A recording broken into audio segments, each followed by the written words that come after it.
आज हम आजादी दिवस मना रहे हैं, लेकिन यह आजादी हमें उपहार में नहीं मिली है। इसके लिए एक लंबी यात्रा करनी पड़ी है, आजादी की यात्रा। इस यात्रा में हजारों लाखों लोगों ने अपनी जान की कुर्बानी दी। 1919 जलियांवाला बाग। आज हमारे बैसाखी का दिन है, लेकिन पूरा पंजाब बैसाखी नहीं मनाएगा। हम सब बैसाखी नहीं मनाएंगे।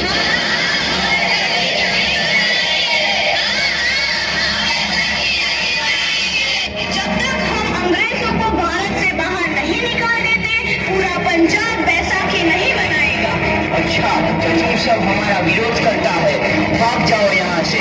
इसका अंजाम बहुत ही बुरा होगा। हम नहीं जाएंगे, तुम लोग जाओगे। नहीं, तुमको भारत से भागना होगा। सोल्जर्स, नहीं है। ये जमीन हमारी, ये धरती हमारी, ये खेत हमारे। अभी थोड़ी देर पहले हमारी ये फसलें लहरा रही थी, पर इन अंग्रेजों ने हमारी फसलें बर्बाद कर दी। इन अंग्रेजों ने एक ही झटके में इन सब फसलों को काट दिया। अंग्रेजों, तुम्हारे इस अत्याचार से हम डरेंगे नहीं। इस अत्याचार का बदला लेकर रहेंगे। हम आजादी लेकर रहेंगे।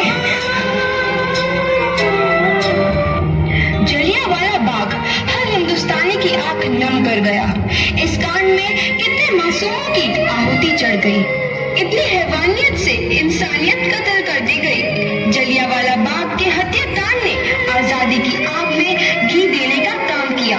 मासूम औरतों, बच्चों की दर्द भरी चीखें और सिसकियां इनकलाब का गूंज बनकर उभरी। लाला लाजपत राय, भगत सिंह, राजगुरु, सुखदेव सरीखे क्रांतिकारियों ने भारत की इस जमीन से विदेशी दरिंदों को निकाल फेंकने के मंसूबे मजबूत कर लिए। 8 अप्रैल 1929 लाला लाजपत राय के नेतृत्व में साइमन कमीशन के खिलाफ एक भारी जुलूस निकाला गया। Simon commission, Simon commission, Simon commission, Simon commission, Simon commission, Simon commission, Simon commission, Simon commission. बेवकूफ इंडियंस, तुमको हमारी बात समझ में नहीं आती। Stop this. साइमन कमीशन नहीं मानता। अच्छा, स्टॉप दिस। लाला जी, अब आगे बढ़ो, हम आपके साथ हैं। लाला जी, अब आगे बढ़ो, हम आपके साथ हैं। लाला जी, अब आगे बढ़ो, हम आपके साथ हैं।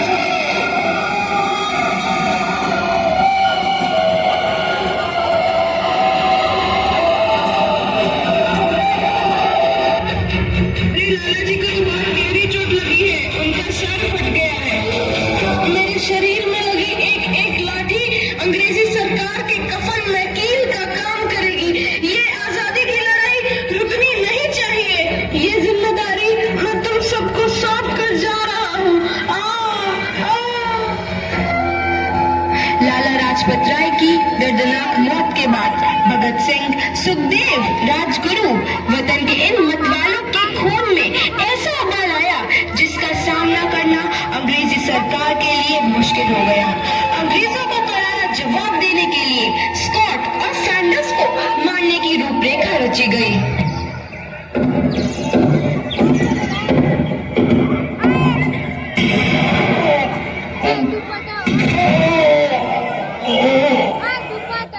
सैंडर्स मारा गया। चारों तरफ तहलका मचा था। दीवारों पर लिखा था, लाला जी की मौत का बदला ले लिया गया है। भगत सिंह समेत सभी वहां से फरार हो गए। 8 अप्रैल 1929 दिल्ली में ब्रिटिश सरकार की सेंट्रल लेजिस्लेटिव असेंबली की बैठक में 2 बम धमाके की आवाज सुनी थी।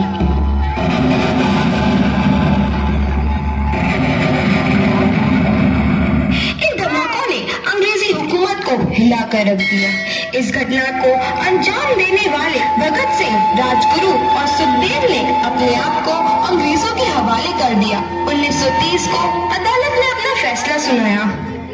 मुलजिम भगत सिंह, मुलजिम राजगुरु, मुलजिम सुखदेव को दफा 121 और दफा 302 के तहत ये अदालत तीनों को मुजरिम करार देती है और इस गुस्ताखी के लिए ये अदालत इन तीनों को सजाए मौत की सजा सुनाती है। सरफरोशी की तमन्ना अब हमारे दिल में है, देखना है जोर कितना बाजुए कातिल में है।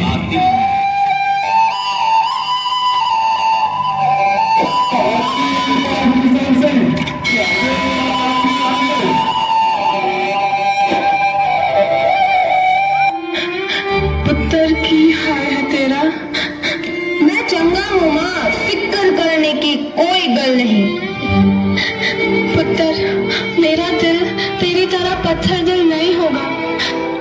तेरी ये गला सुन के मेरा कलेजा फटे जा रहा है। माँ, मेरा दिल कोई पत्थर जैसा नहीं है, एक वतन परस्त का दिल है जो मेरे देश प्रेम के जज्बे को ताकत देता है। बेटा, मेरे लाल। माँ, आज मेरी तपस्या पूरी होने जा रही है। जे तू रोई तो मैंने तकलीफ हुई है। सोच, तेरा पुत्र आज शादी करने वास्ते जा रहा है। फर्क केवल इतना है, वो घोड़ी पर नहीं फांसी पर चढ़ने वास्ते जा रहा है। आज तू क्रांतिकारी की माँ है, कल तू एक शहीद की माँ होगी। माँ। पुत्र भगत, तू इतनी छोटी उम्र में हम सबको छोड़ के चला जाएगा। तूने जिंदगी में देखा ही क्या है पुत्र? मैंने अपनी माँ देखी है जिसने मुझे एक ही बात बताई है कि बेटे, अपने देश के लिए एक बार मरना 100 बार जन्म लेने के बराबर होता है। अच्छा माँ, अब आशीर्वाद दे, आखिरी बार विदाई लेने का समय आ गया है। भगत, मेरे लाल।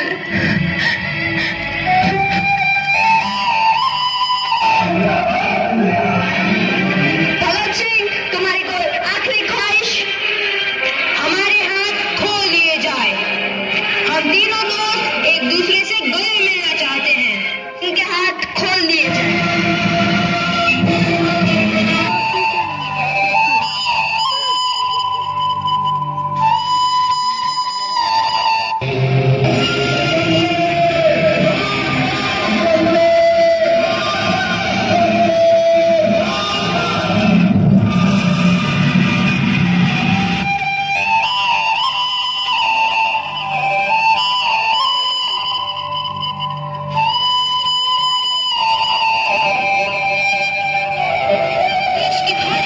जवान के मन में आजादी की नई उमंग हिलोरे लेने लगी।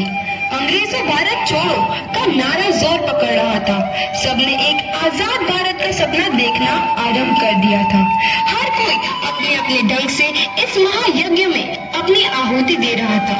सुभाष चंद्र बोस, रानी लक्ष्मीबाई, तात्या टोपे और मंगल पांडे जैसे शहीदों की 15 अगस्त 1947 को भारत आजाद हुआ।